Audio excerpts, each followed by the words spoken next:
You kind of miss the peace and quiet. You miss being able to just come and play. I'm sure you guys will hear a lot of boos and a lot of cheers today, so it's part of it. But that's what sports is. Pull up from anywhere.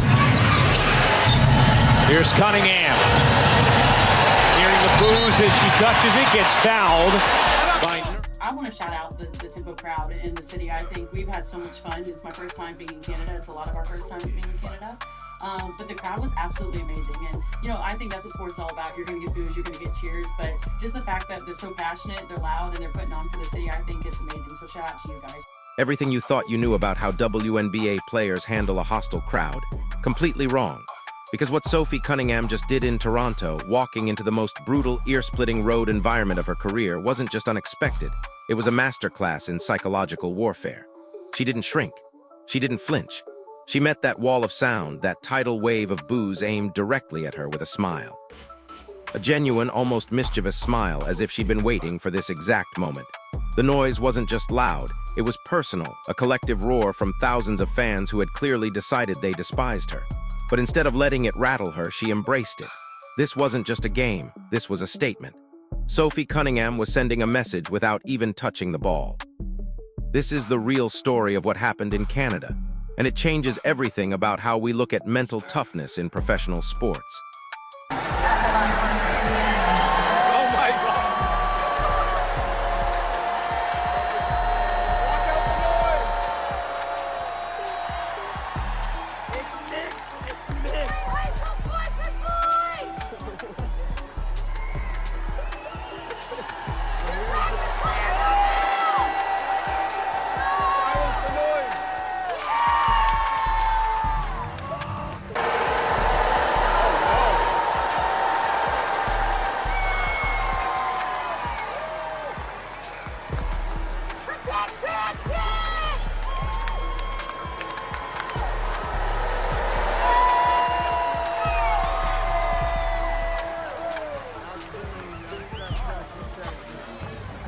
And get this, it wasn't a one-off. The first wave of boos was just the warm-up act.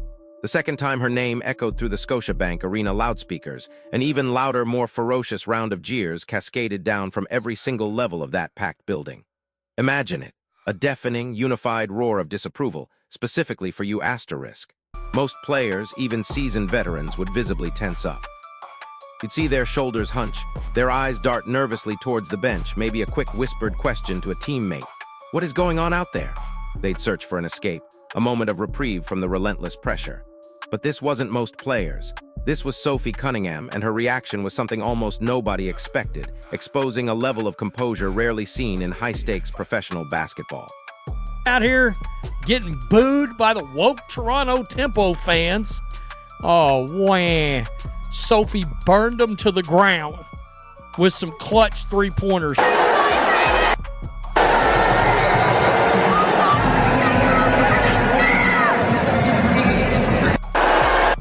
So she got booed right there. We also got Sophie getting booed at the free throw line. 99 a month. Cunningham misses the second. I mean, seriously. You got fans booing Sophie Cunningham because she supports women in sports at a women's basketball game. That's one of the more absurd things, but it's can't. But here's where it gets absolutely wild. Sophie Cunningham did none of that. She didn't flinch, didn't hesitate, didn't even acknowledge the cacophony of negativity. Instead, she jogged with an almost nonchalant swagger straight to the scorer's table, like it was just another Tuesday night practice, not the biggest road game of the season. She peeled off her warm-ups, tossed them aside, and prepared to enter the game she came there to play. No dramatic pause, no searching the crowd for the instigators, no subtle plea for validation. It was just business as usual in a building that had clearly and unequivocally decided she was not welcome. This wasn't just composure. It was a deliberate choice to ignore the noise, to compartmentalize the personal attacks, and to prove that their hostility had zero power over her mission on the court. It was a clinic in mental fortitude. Sophie Cunningham getting booed as she checks in to the game.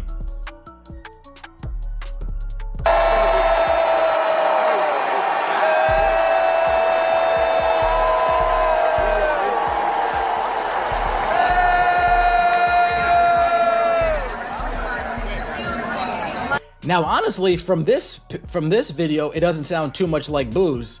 Well, you can hear the person holding the phone boo, but it sounds a little bit 50-50. However, during the actual gameplay, you really hear it rain down. Pull up from anywhere. Here's Cunningham. Hearing the boos as she touches it. And that's when you really start hearing the boos. And then she goes to the free throw line. First, pass. Scan the QR code and subscribe today for just $14.99 a month. Cunningham misses the second. But the good thing about Sophie Cunningham, she doesn't give a damn about your boos. Because you know what she's going to do? She's going to come out and she's going to shove it right up. She's going to stick it where the sun don't shine. Now listen to this part because the context here is absolutely crucial. This wasn't some small, regional crowd in a half-empty arena. This was the Scotiabank Arena, packed to the rafters for the Toronto Tempo's biggest game of the entire season. We're talking about a nationally watched matchup. Good. I think it was because of the ketchup chips. You know what? Yeah, I like where your mind's at on that. Maybe I should try. I heard I was supposed to try a different brand. So, but you know what? I will tell you. I want to shout out the Tempo crowd in the city. I think we've had so much fun. It's my first time being in Canada. It's a lot of our first times being in Canada. But the crowd was absolutely amazing. And, you know, I think that's what sports is all about. You're going to get boos, you're going to get cheers. But just the fact that they're so passionate, they're loud, and they're putting on for the city, I think it's amazing. So shout out to you guys for coming out and supporting. By the way, whoever told you about Maple cookies? Battle between two of the league's top contenders vying for playoff positioning. This wasn't just another regular season game. It had the feel of a playoff clash, an electric atmosphere amplified by the sheer volume of fans. Every single seat was filled, from the nosebleeds to courtside, buzzing with an energy that was almost palpable. And every single one of those fans seemed to have a personal vendetta against Sophie Cunningham. They weren't just booing, they were asterisk roaring. Their collective outrage was a living entity in that arena, a force designed to overwhelm and intimidate. It's the kind of environment that can break even the most seasoned professionals, making them question every dribble, every pass, every shot. But here's the kicker: Sophie didn't just survive it, she thrived in it. Honestly, last year I think it did. Now I'm a little bit used to it.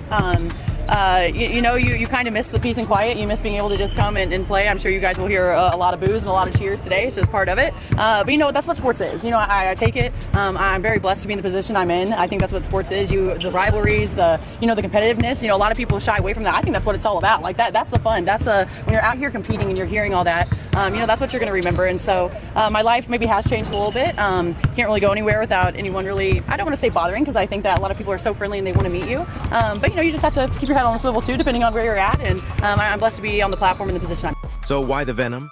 Why was Sophie Cunningham specifically singled out for such an unprecedented level of hostility? This wasn't a random act of crowd aggression. Oh no. This animosity had been simmering for weeks, if not months, fueled by a prior incident that had become a flashpoint in the league. Remember that heated exchange during the last matchup against the Tempo?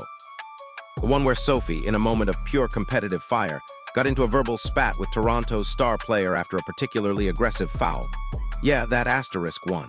The Canadian media had been dissecting it endlessly, painting Sophie as the villain, an antagonist who disrespected their beloved team and city. The fans naturally bought into the narrative hook, line, and sinker.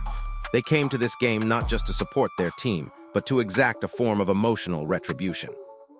They wanted to make her pay, to drown her in their collective disapproval, and send her home with her tail between her legs. Caitlin Clark fighting her in the corner. Sophie Cunningham for three. Bang. Here she is, creating her own shot. Mike Chantal set a nice screen. Sophie Cunningham 3 feet behind the line. Bang. Sophie Cunningham on the run with Ty Harris. Trailing the play. Catch. Wide open three. Bang. Sophie Cunningham. Hey, you want to boo Sophie? She's not one of these players that folds under pressure. Hashtag I said what I said. She's not going to fold under pressure. She's going to stick her chest out and go like this after she hits a three on your home court.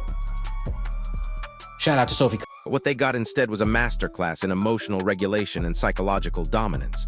When she finally stepped onto the court, the boos intensified, reaching a crescendo that made the very air vibrate. You could literally feel the floor shaking. Yet there she was, scanning the crowd not with fear but with an almost playful glint in her eyes. She actually smiled again.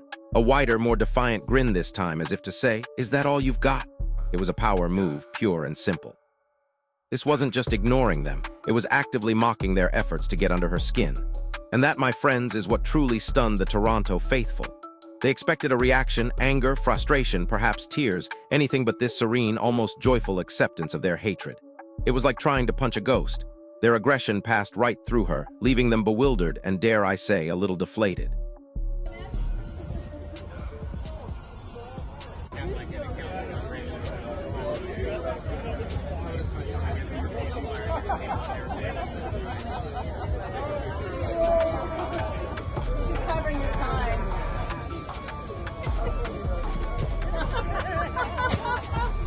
And here's where it gets even more fascinating. Her unwavering composure wasn't just affecting the crowd, it was sending ripples through the Toronto Tempo bench. You could see their players exchanging glances, a hint of confusion, maybe even admiration creeping into their expressions. They had surely prepped for the usual road warrior mentality, the player who tries to block out the noise. But Sophie wasn't blocking it out. She was absorbing it, transforming it into fuel. Every boo seemed to power her up, every jeer seemed to sharpen her focus. She wasn't just playing the game, she was playing the asterisk entire arena asterisk. And when she sank her first three-pointer, a deep, contested shot from the wing, the silence that followed was deafening. It wasn't just a basket, it was a statement. A bold, unapologetic declaration that their noise, their vitriol, was utterly powerless against her resolve. The air literally went out of the building for a solid 10 seconds. A collective gasp replaced by a stunned quietude before a smattering of defiant cheers tried to resurface.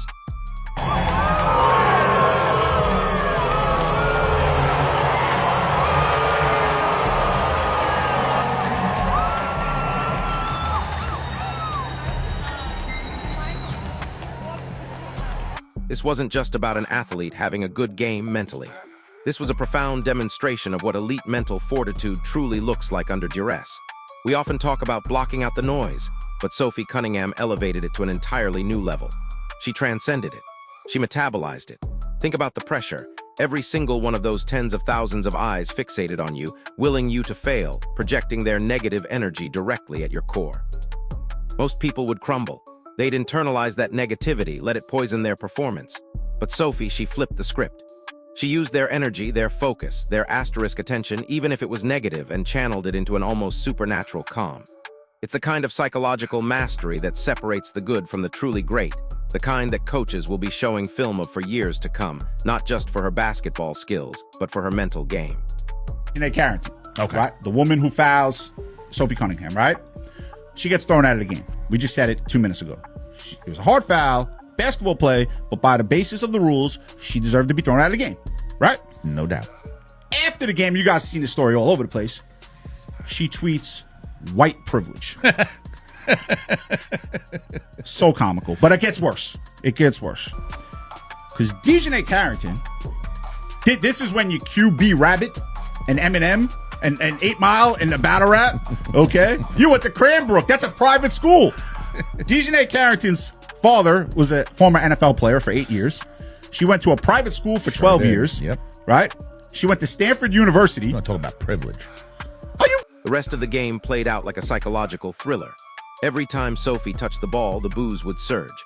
Every time she made a play, a steal, an assist, another clutch shot, the Toronto crowd would groan, their frustration growing with each passing minute. And with every groan, Sophie's smile seemed to widen, her confidence radiating across the court. It was a fascinating dynamic, a high-stakes chess match between one player and an entire fan base. The Tempo players, initially confused, then perhaps annoyed, eventually seemed to resign themselves to the fact that their crowd's efforts were, ironically, only making Sophie stronger. You could almost see the realization dawn on them. This isn't working. We're actually helping asterisk her. It was an unexpected twist, a self-inflicted wound by the very people trying to gain an advantage for their team. The sheer irony of it all is almost poetic. So there's no place in this league for that. I think the WNBA, our team and our organization has done a great job supporting me. I've had communication from everyone, from so many people across this league, and being able to support me and going through this whole process. Obviously, it could happen to me, it could happen to anyone, and I think they've done a great job supporting us in this. How did it affect you Saturday, trying to do your job, trying to play, and having this going on simultaneously? Yeah, obviously it's tough, but I think I have a great support system. I'm loved by so many people, and obviously in the moment it's hard to hear, but My support system is great. God has protected me in so many different ways. I've gone through so many different things in the past couple of years of my life, but I think just having this support and this love and being a part of an organization that really supports me and loves me is something that I couldn't imagine not being a part of. What do you think the league's response, just coming out right away and getting that investigation going? Yeah, obviously, like I said, they understand that this is the priority. Obviously, there's no place for this, and they preach. I think 2 days before they put out no hate, no speech. And obviously, the women in this league, they know that and know there's no space for that. And I believe that every player in this league deserves to be treated with respect and want to come to work and just have fun and have a great environment to work at. So I think they've done a great job putting that out, and we're obviously just going to respond as they need. So what does this teach us? Beyond the box score, beyond the win or loss, though spoiler alert, her team absolutely dominated that night, fueled in no small part by her incredible performance. Sophie Cunningham delivered a masterclass in resilience that extends far beyond the hardwood. It's about facing adversity head-on, not just enduring it, but transforming it. It's about understanding that external negativity only has power if you grant it that power. It's about choosing your reaction, choosing your narrative, even when thousands of voices are screaming a different one at you. This isn't just a story about a basketball player. It's a blueprint for anyone navigating criticism, pressure, or outright hostility in their own lives, whether it's in the boardroom, on social media, or even just dealing with a tough day. Sophie Cunningham didn't just win a game in Toronto. She won a psychological battle against an entire city, proving that true strength isn't about avoiding the storm, but learning to dance in the rain, or in her case, smile through the deafening boos. She redefined what it means to be mentally tough, forever etching this game into the annals of sports history as a prime example of turning hate into fuel. And that, my friends, is a lesson we can all take to heart.